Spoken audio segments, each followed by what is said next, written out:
Et nous allons voir les généralités de cette norme. Voilà. Alors, nous allons reprendre certains points. Commençons par les points de dépôt. Dans le contenu de cette thématique, nous allons voir qu'il y a 2 points de dépôt, qu'il y a des cas d'exclusion à la DSN. Nous allons préciser les échéances, les types de dépôt, l'articulation du calendrier lorsqu'il y a un événement qui se produit, et nous identifierons les rubriques utilisées selon les cas. Donc, 2 points de dépôt, on l'a dit, msa.fr et netentreprise.fr. On en avait déjà parlé. msa.fr pour le régime agricole, NetEntreprise pour l'ensemble des salariés, puisque NetEntreprise propose 2 services.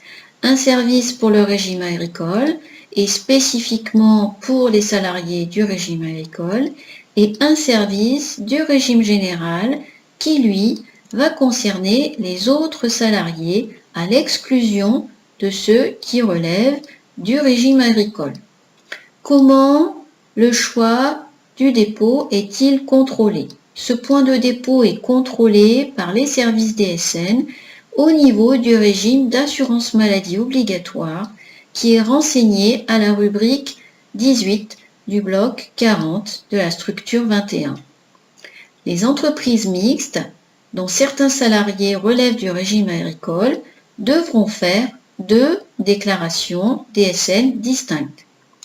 Une DSN pour le régime général, en signalant qu'il s'agit d'une déclaration partielle régime général à la rubrique 8 du bloc 5 de la structure 21, et une DSN pour le régime agricole, en signalant qu'il s'agit d'une déclaration partielle régime agricole à la même rubrique.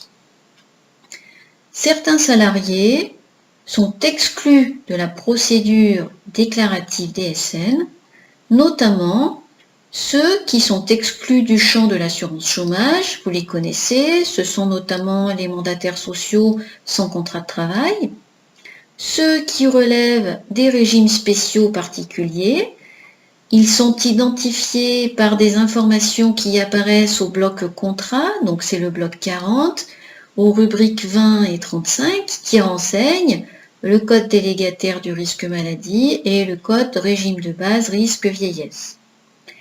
Les expatriés, les étrangers, les travailleurs à l'étranger, les salariés qui relèvent de la CCVRP, ainsi que ceux qui relèvent de la CIBTP, qui sont identifiés de la même façon par les rubriques du bloc contrat, donc le bloc 40. D'une manière générale, tous les salariés relevant des régimes particuliers et spéciaux non mentionnés par le décret qui instaure la phase de généralisation de la DSN sont exclus. Ils sont identifiés par le motif d'exclusion qui est renseigné dans le bloc 40 à la rubrique 25. En cas de fin de contrat ou d'arrêt de travail pour ces salariés qui sont exclus de la procédure DSN, l'employeur doit appliquer les formalités en vigueur hors DSN. On revient à notre sujet, donc on est toujours sur les points de dépôt. Voilà, pour rappeler effectivement que le certificat de conformité ainsi que les bilans de traitement sont bien transmis au point de dépôt par le service DSN.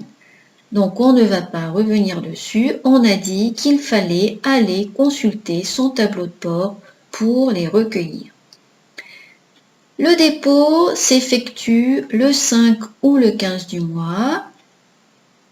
Nous l'avons déjà évoqué. Le 5 pour les entreprises qui étaient soumises à cette échéance par la DUC-URSSAF ou par la DUC-MSA, c'est-à-dire celles qui ont plus de 50 salariés. Le 15 pour les autres, à 12 h à midi. Au-delà du 5 et du 15, les rectifications sont à opérer dans les payes des mois suivants et figureront donc dans une DSN ultérieure. Attention, depuis le 1er juin 2017, l'échéance d'une déclaration annulaire en place intégrale est avancée, à la veille de l'échéance de la DSN mensuelle. Pour information, jusqu'au 31 mai, l'échéance de l'annulaire en place était le même qu'une déclaration initiale.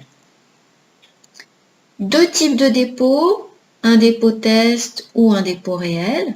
Le dépôt test sera identifié à la rubrique 5 du bloc d'identification de la déclaration qui, je vous le rappelle, se situe tout au début de la déclaration par un code type 01. Et le dépôt réel sera identifié quant à lui par un code type 02. Le test concerne des données qui seront transmises aux organismes pour analyse, mais aucune de ces informations ne sera conservée, alors que le dépôt réel, lui, va amener, lorsqu'il y aura des anomalies et qu'il y aura un rejet de votre déclaration, à ce que vous corrigiez les anomalies et que vous effectuiez un nouvel envoi. On reste sur le dépôt pour voir comment les choses s'articulent dans le temps. Donc, vous avez ici la date d'échéance de votre déclaration DSN mensuelle et à gauche, la date de clôture du versement de la paye. Entre les deux, un événement intervient. Comment va-t-il être déclaré? Votre DSN est bien déclarée à son échéance et elle déclare les informations relatives aux données de paye de la période qui s'est achevée. Les conséquences en paye de l'événement ne seront pas relatées dans cette DSN